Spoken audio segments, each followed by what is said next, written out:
जी हाँ दोस्तों, स्वागत है आपका इस बिजी चैनल में। दोस्तों आज के इस वीडियो में बात करेंगे एमपी बोर्ड रिजल्ट 2024 के बारे में। दोस्तों आप सभी को पता है कि एमपी बोर्ड का रिजल्ट आ चुका है 24 अप्रैल को शाम के 4 बजे, जो कि हमारा रिजल्ट अनाउंस कर दिया गया था। यहाँ पर हम बात करेंगे 10th क्लास में कितने विषय में सप्लीमेंट्री आती है, 12th क्लास यानी कि 12वीं क्लास में कितने विषय में सप्लीमेंट्री आती है। काफ़ी स्टूडेंट कमेंट आ रहे थे कि सर हमारी 10वीं क्लास में सप्लीमेंट्री कितने विषय में आई, हमें कैसे पता चलेगा 12वीं क्लास में सप्लीमेंट्री कितने विषय में आती है। मैं सप्लीमेंट्री के बारे में आपको पूरी इन्फॉर्मेशन बताने वाला हूँ। तो दोस्तों वीडियो को शेयर करना सभी के साथ, कोई भी डाउट हो कमेंट करके जरूर बताना।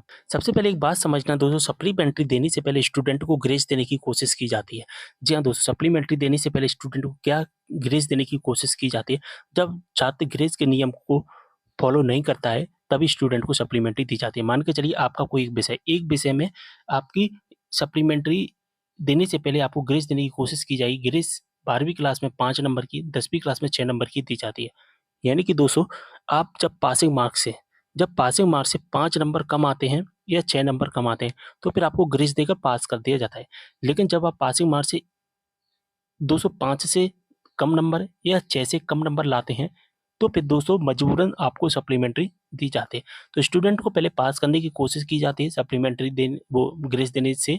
लेकिन अगर जब 5 नंबर और 6 नंबर से जब आपके बहुत ज़्यादा नंबर कम होते हैं, जब ग्रेस का नियम फॉलो नहीं होता है तभी सप्लीमेंट्री दी जाती है। यहाँ पर हम बात करें सप्लीमेंट्री कितने विषयों में आती है। अगर दोस्तों हम बात करें 10वीं क्लास की, तो 10वीं क्लास में हमारी 2 विषय में सप्लीमेंट्री आती है और 12वीं क्लास में हमें 1 विषय में सप्लीमेंट्री आती है। इसका मतलब क्या? सबसे पहले दोस्तों हम 12वीं क्लास का पासिंग मार्क देखें तो पासिंग मार्क से अगर आप 5 नंबर तक कम आ रहे हैं तो फिर आपको ग्रेस देकर पास किया जाएगा।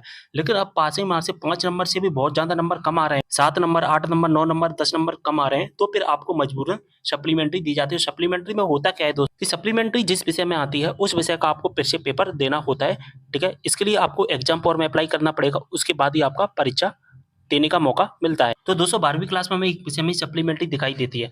लेकिन अगर दोस्तों हमारे 12वीं क्लास में दो विषय में जब नंबर कम आते हैं, ठीक है, जब 2 विषय में नंबर कम आते हैं पासिंग मार्क्स से, 2 विषय में जब नंबर कम आ रहे हैं, जब दोस्तों एक विषय में 5 से कम नंबर आ रहे हैं तो सप्लीमेंट्री जाएगा। लेकिन जब 2 विषय में नंबर कम आते हैं पासिंग मार्क्स से, अब 2 विषय में चाहे अब 1 नंबर भी कम हो सकता है, 2 नंबर भी कम हो सकते हैं, 3 नंबर भी कम हो सकते हैं, 4 नंबर भी कम हो सकते हैं। लेकिन 2 विषय में पासिंग मार्क्स के अगर नंबर कम होते हैं तो फिर आपको फेल कर दिया जाता है। समझ में आ गई 12वीं क्लास की पूरी कहानी। चलिए 10वीं क्लास की अगर हम कहानी देखें तो 10वीं क्लास में हमें 2 विषय में सप्लीमेंट्री मिलती है।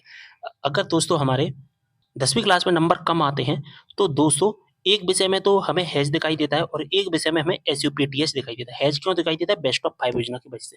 होते तो हमारे 2 विषय में ही सप्लीमेंट्री है, होती तो हमारी 2 विषय में ही सप्लीमेंट्री है। लेकिन दोस्तों 10वीं क्लास में बेस्ट ऑफ 5 योजना की वजह से एसयूपीटीएस को हैज़ दिखाया जाता है। समझ में आ गई बात? तो हमारी 10वीं क्लास में 2 विषय में सप्लीमेंट्री आती है, 12वीं क्लास में 1 विषय में सप्लीमेंट्री आती है।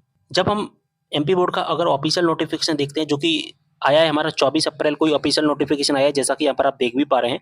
तो यहाँ पर क्लियर मेंशन किया भी गया है कि इस वर्ष भी पूर्व वर्ष अनुसार हाई स्कूल परीक्षा में 2 विषयों में अनुत्तीर्ण परीक्षार्थियों को पूरक की पात्रता प्रदान की गई है। यानी कि जब कोई स्टूडेंट 2 विषय में फेल होता है, यानी कि 2 विषय में जब नंबर कम आते हैं, तो 10वीं क्लास में एक विषय में तो हैज़ दिखाया जाता है, एक विषय में एसयूपीटीएस दिखाया जाता है, तो इसका मतलब होता है सप्लीमेंट्री आई है, आप स्टूडेंट फिर से एग्जाम दे सकता है, ठीक है। लेकिन अगर 12वीं क्लास में बात करें तो 12वीं क्लास में जब आपके एक विषय में नंबर कम आते हैं तो फिर आपको सप्लीमेंट्री दी जाती है। लेकिन एक विषय से ज़्यादा यानी 2-3 विषय में भी नंबर कम आ रहे हैं तो फिर आपको फेल किया जाता है। सप्लीमेंट्री की परीक्षा कब होगी? तो यहाँ पर क्लियर मेंशन किया गया है 10 जून 2024 को हमारी सप्लीमेंट्री की परीक्षा आयोजित की जाएगी। तो उम्मीद कर रहा हूँ सारी इन्फॉर्मेशन समझ में आ गई। वीडियो को शेयर करना है। मिलते अगले वीडियो में एक और जानकारी के साथ, तब तक के लिए बाय।